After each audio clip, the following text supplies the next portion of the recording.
What's up, mother lovers? Madami-dami pa yung mga busking videos ni Pablo na naka-upload.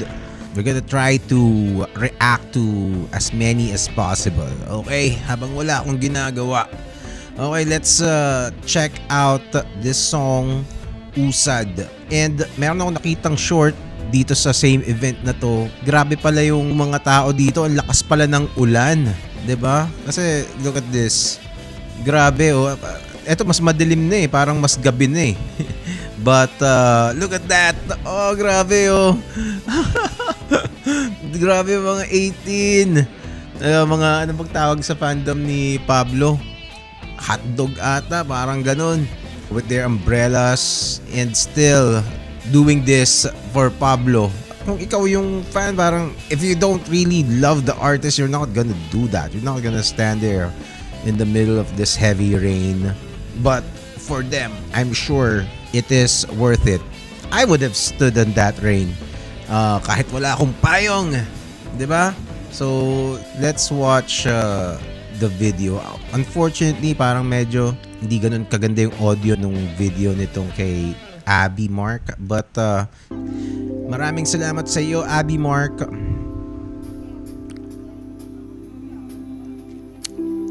Follow Abby Mark. I think this is a new song, Usad or Umuusad. Okay. It's a bluesy one. All right. This is my kind of shit.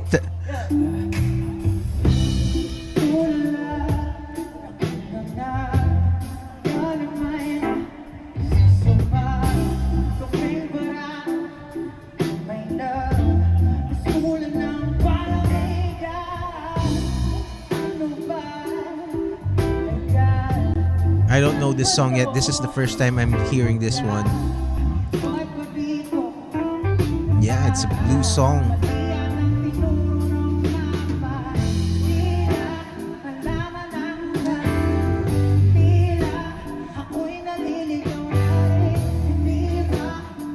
This is a different sound for Pablo. This is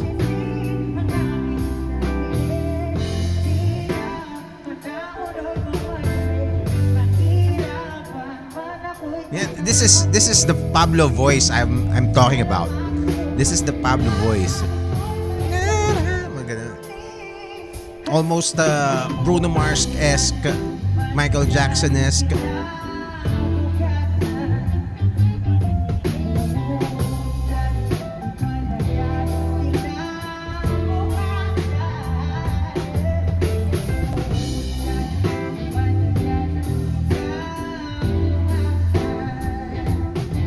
Alright.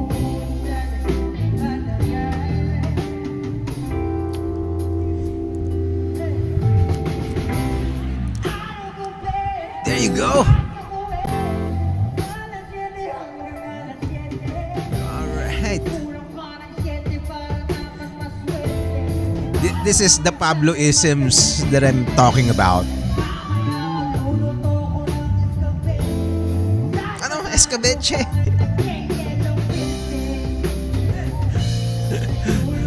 He loves putting those kinds of lyrics, di ba?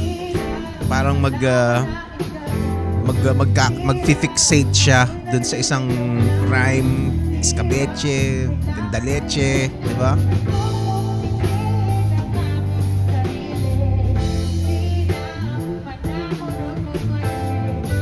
Gitara. I'm hoping for a blues guitar later on. Blues licks.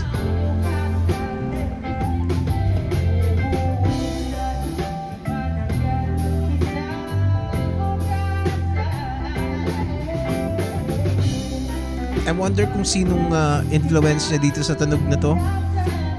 It's not quite John Mayer eh. Sino kayang pinapakinggan ni Pablo na blues?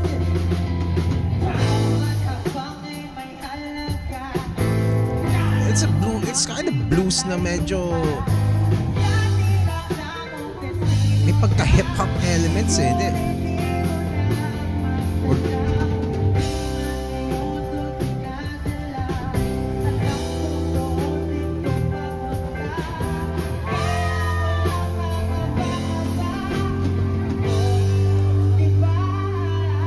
oh yes. Gitara! Okay.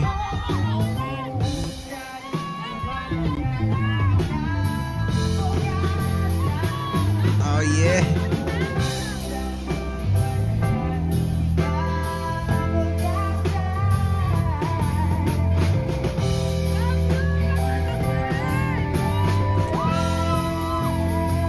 Hindi ko lang masyadong ma-figure out yung ibang lyrics right now.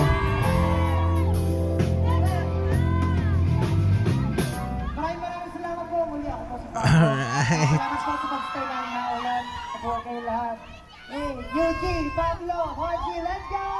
Alright. Thank you so much. Is this, was this the last, that's the last song? That's the last song? Uy, may Michael Jackson pa. Pero, tsaka na yan. Let's listen to this once again. Let's have it playing in the background while I talk some more. Okay. Okay, so again, this is a blues song. I'm wondering kung sino yung pinapakinggan yung mga blues artist. Whoever that is, it's and again, Pablo is ako kasi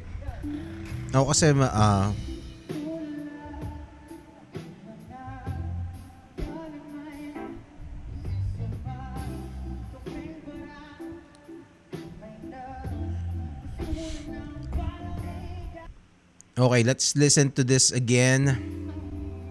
Okay, let's talk over. Well, mayroon pang may backtrack pa na parang gospel eh. Balikan nga natin 'yon.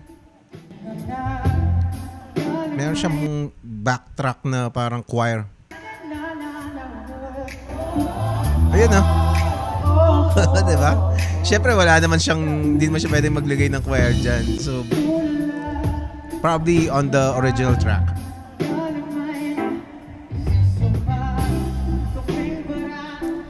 Da-na-na, da-na-na, da-na-na. Okay.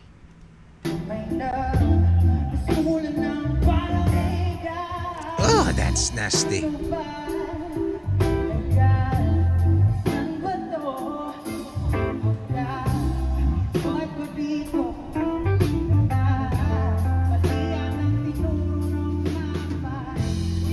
Nice guitar.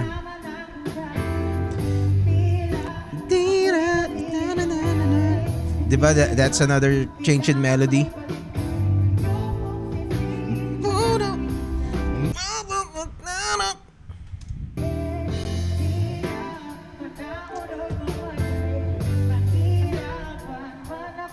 Mahirapan. Oh.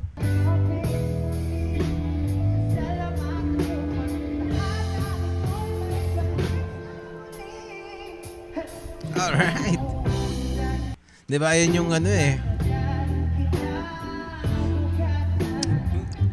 I'm guessing, if I have to guess, parang he probably may pagka Bruno Mars siguro to ng konti.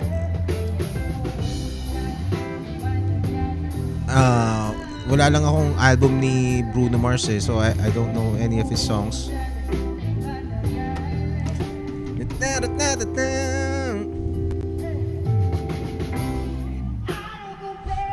Yeah!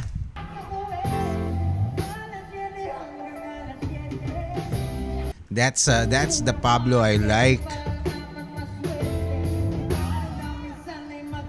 Yeah, this is what I'm saying. Getting fixated on a rhyme. Di ba mahilig siya dyan eh. It's one of his signature writing styles.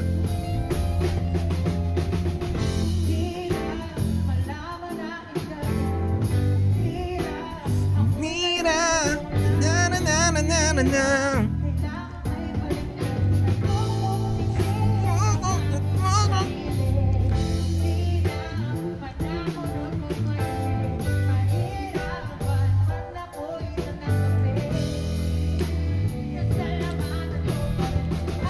It's not exactly orthodox blues, but it's very blues na rin talaga. Hindi lang siya yung slow blues.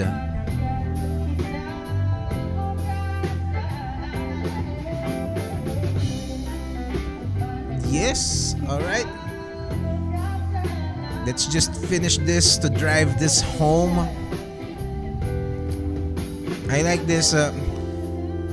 I wonder how Pablo decides on which songs to keep and which of his songs to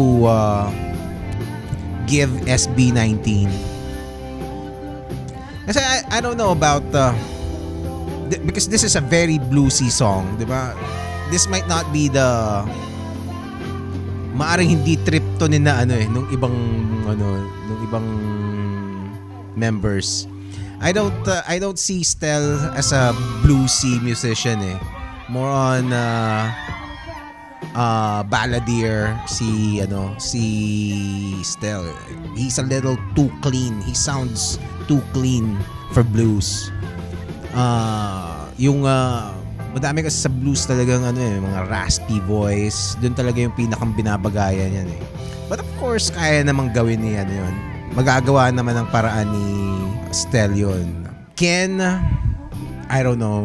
Maybe the cadence of Ken is, he probably can do it. I don't know. But again, I think it's not whether they can do it. It's more on yun ba yung nasa puso nila? Is that the kind of music they want to actually record? I would say that's a huge factor. Kasi tinanong ko kanina so sagutin ko yung tanong ko. How Pablo decides. Kasi this is a good song, di ba? So, if you have a good song, then give it to SB19. But obviously, he kept this for himself. So, it's probably a very personal song for Pablo as well. Umuusad, di ba? Moving forward. And I like the blues. Kasi ako bluesers talaga ako eh. I used to go and play on blues open mics in the 2000s. Meron akong banda na classic rock. And yung classic rock kasi kapatid ng blues yan eh. Those were the days. Blues musicians in the Philippines are some of the best talaga. I'm happy that it is being showcased right now. I'm just glad that it's made. Okay? And I don't think I have anything else to say, but I'm gonna be listening to it again.